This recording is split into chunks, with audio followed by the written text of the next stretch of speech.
Assalamualaikum warahmatullahi wabarakatuh.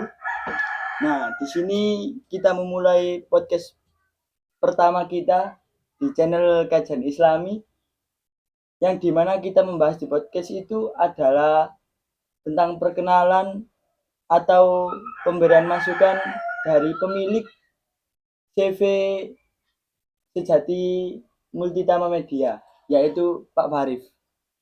Nah, Ya. mungkin saya ingin bertanya tentang bagaimana dan tahun berapa Sejatinet bisa berdiri, Pak. Oke. Sebelumnya terima kasih atas waktu yang diberikan. Ini mungkin pengalaman pertama kali ya di podcast. Jadi kita santai aja. Oke, saya mendirikan CV Sejati Multitama Media itu di tahun 2007. 2007. Iya, 2007. Tapi awalnya bukan CV Sejati, Mas. Waktu itu masih hanya namanya Fedora Komputer waktu itu. Fedora Komputer. Iya, Fedora Komputer itu saya teringat dari ini. Saya terinspirasi dari nama OS, operating system Linux, namanya Fedora. Oh iya. Ya, Fedora itu kan sistem operasi. Iya. Karena suka dengan desainnya, makanya toko saya waktu itu tak kasih nama Fedora. Karena bidangnya komputer, ya udah Fedora Komputer waktu itu. Dan sekarang kenapa kok bisa namanya Sejatinet nih, Pak? Panjang ceritanya, masih panjang. Masih panjang. Iya. Jadi waktu setelah saya menjadikan Sejati itu, saya ketemu teman saya. Teman saya itu adalah seorang yang lumayan tajir, dan dia itu adalah seorang yang dermawan juga. Waktu itu saya lagi kesulitan uang memang. Nah, saya ketemu dia itu, alhamdulillah, seolah-olah dia itu sebagai penolong. Dan dia ini pemilik toko Sejati. Di rumahnya itu ada toko namanya Sejati. Iya, gitu loh. Terus saya kan kesulitan uang waktu itu untuk membeli sebuah pekarangan. Pekarangannya itu nilainya 85 juta kalau nggak salah. Kemudian saya cuma punya uang 25 juta. Nah, waktu itu saya dipinjami teman saya itu, ya kurang lebih berarti 60 juta ya.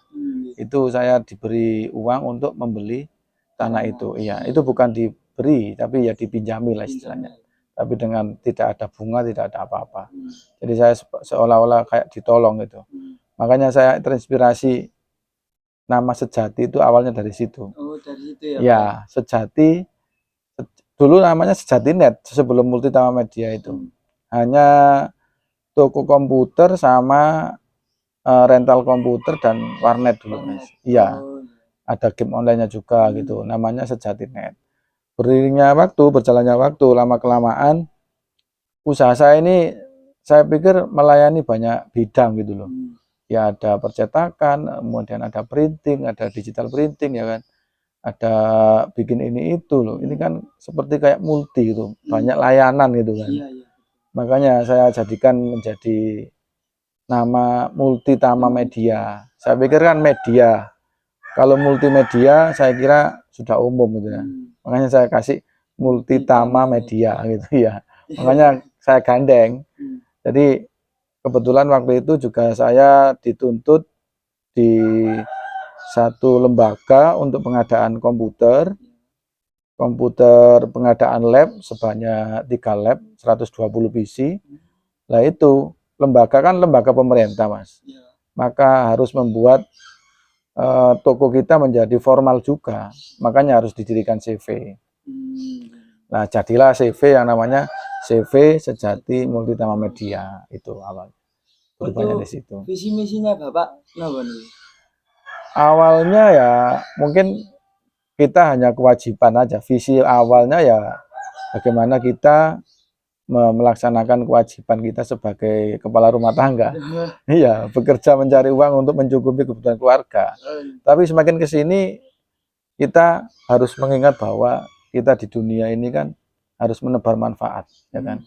Harus menjadi penolong juga bagi teman-teman kita. Makanya saya berkeinginan untuk memperbesar jaringan saya dan toko usaha saya itu, sehingga nantinya kedepannya bisa merekrut banyak-banyak saudara, teman-teman yang mungkin membutuhkan pekerjaan atau mungkin butuh arahan, bimbingan, nanti akan saya sanakan.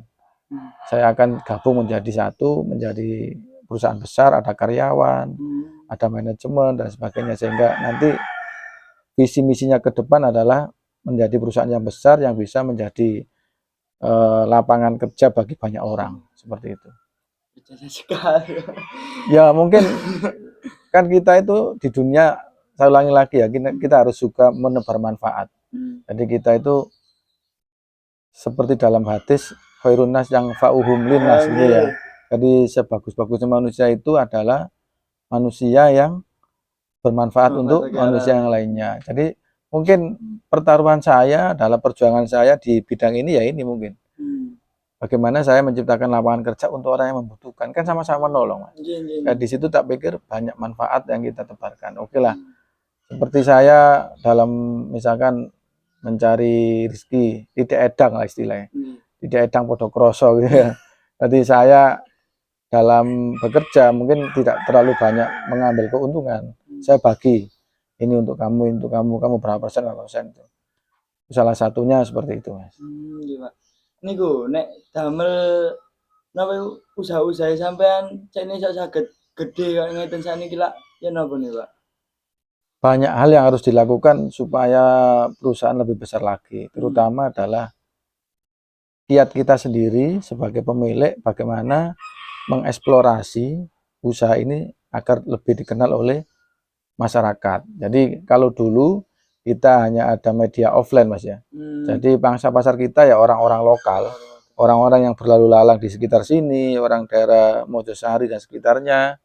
Nah, saat ini sudah ada banyak media internet yang bisa kita manfaatkan untuk mengembangkan usaha kita. Jadi pangsa pasar kita tidak hanya di Mojosari atau lokal aja.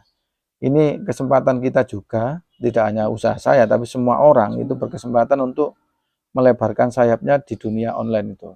Karena pangsa pasarnya, kalau misalkan kita berpacu pada data pengguna internet tahun 2022 itu ya, pengguna internet 2022 itu sekarang sudah ada 204 juta jiwa pengguna internet. Ya, dari masyarakat Indonesia kurang lebih 250 ya.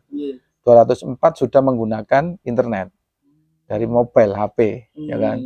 Coba kita ambillah, katakan kita menguasai 1%-nya saja, nggak muluk-muluk 1% itu aja. 1% dari 204 juta adalah 2.400.000 orang. Itu yang kita kuasai 1%, ya. Nah, andai kata kita menguasai 1% saja, kita berjual barang, katakan saya jual gelas ini misalkan, laku 25.000, saya ngambil keuntungan 500 saja. Berarti katakanlah 500 kali 2.400.000 orang, itu ketemu 1 M, sekian juta. Coba bayangkan, luar biasa kan? Ya, iya. Cuma 1% ya, Pak. 1% kita cuma ngambil untung 500 rupiah. Itu kita itu sudah dapat omset 1 M lebih. Kalau kita bisa menguasai pasar itu. Apalagi kalau kita naikkan, misalkan badi ini tak guys 1000, Pak. Berarti kan 2 M. 2 M katakan itu penjualan dalam 1 bulan. Kalau kita bisa meningkatkan dalam 1 bulan kita bisa closing katakanlah 10 kali. Berarti kan kita omsetnya 10 M. Kan banyak uang gitu di sana. Coba bayangkan, kalau kita banyak uang, kita bisa berbuat banyak untuk orang juga, Mas. Kan gitu. Ya lagi-lagi kita bagaimana kita menebar manfaat untuk orang lain. Karena dasarnya adalah khairun nas yanfa'uhum linnas. Itu aja sebenarnya. Dan yang kedua, kalau kita cerdas sebenarnya, ngapain kita jadi orang kaya-kaya menu, nggak bagus juga menurut saya.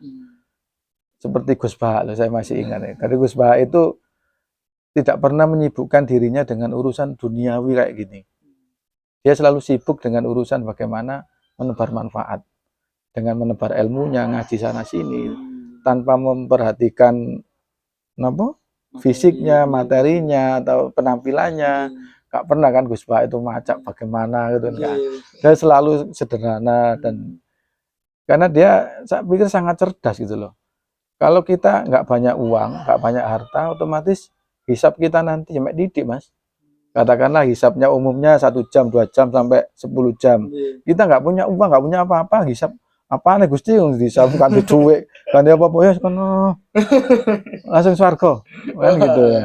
Coba kalau kita kaya gitu ya, mobilnya 10, tanahnya ada di Pasuruan, Jombang, sana, Marangono, pabriknya ada di sana saja, terus kita lupa zakat kita berapa, kewajiban kita berapa, loh, terus nanti dihisap di sana itu berapa jam, ya kan, berapa bulan, berapa tahun, gak mari-mari mas. Kalau ono salah ya otomatis kita jeblung sih nang neraka, terus dintas kapan-kapan kok dalem swarga. Berarti anak mana? Banyak harta dengan gak banyak harta. Ya sedengan aja lah. Yang penting kita itu paham, oh kita kaya. Berarti ayo mari kita gunakan kekayaan kita ini untuk menebar manfaat. Itu aja sebenarnya. Itu mungkin akan menjadi jalan selamat untuk kita. Baik di dunia ataupun di akhirat. Seperti itu mas. Dan untuk kesulitan Bapak di bidang ini mungkin apa saja Pak? Kesulitan itu yang pertama kalau di karyawan, kalau di dalam usaha seperti ini tuh terus terang saya ini kan juga pengalaman mas ya. Dari awal saya ini membabat alas istilahnya.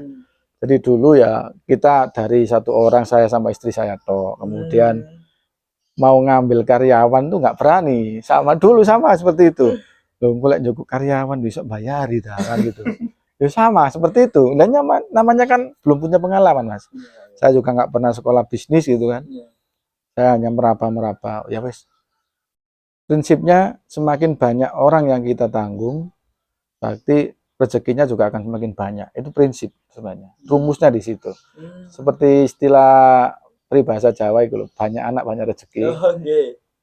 Sama juga dengan banyak karyawan juga banyak yang banyak rezeki juga, banyak penghasilan. Kenapa? Karena di situ memang ada hak mereka yang harus kita keluarkan. Otomatis Gusti Allah menitipkan secara teknis kan menitipkan duit arek-arek kemang nang aku sih, terus tak kayak gajian arek-arek. Sebenarnya logikanya kayak gitu aja mas. Makanya jangan takut kalau misalkan ngambil karyawan ya pasti nanti bisa bayar. Gitu. Nah kesulitan saya pertama itu adalah di SDM memang. Ya karyawan itu sendiri.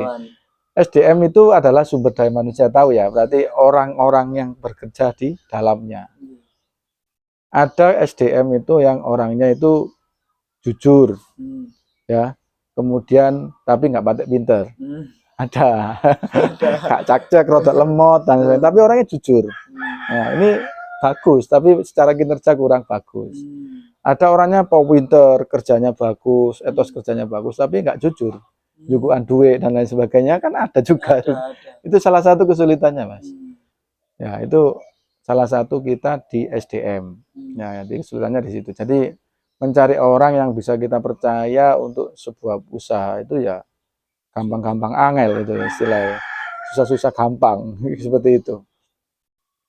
Kemudian yang berikutnya adalah di bidang promosi mas, periklanan. Periklanan. Iya artinya untuk memblow up sehingga perusahaan ini besar itu ya ini PR kita sebagai pengusaha memang. Itu yang harus sabar orang itu. Artinya istilah awal membabat alas itu kan gak ujuk-ujuk usaha moro-moro rame itu kan gak ada tuh mas. Otomatis melalui proses dulu. Kalau nggak kuat di proses awal ini rata-rata pengusaha-pengusaha kan udah geblak. Ya wes gulung tikar sudah. Kenapa? Karena nggak sabar.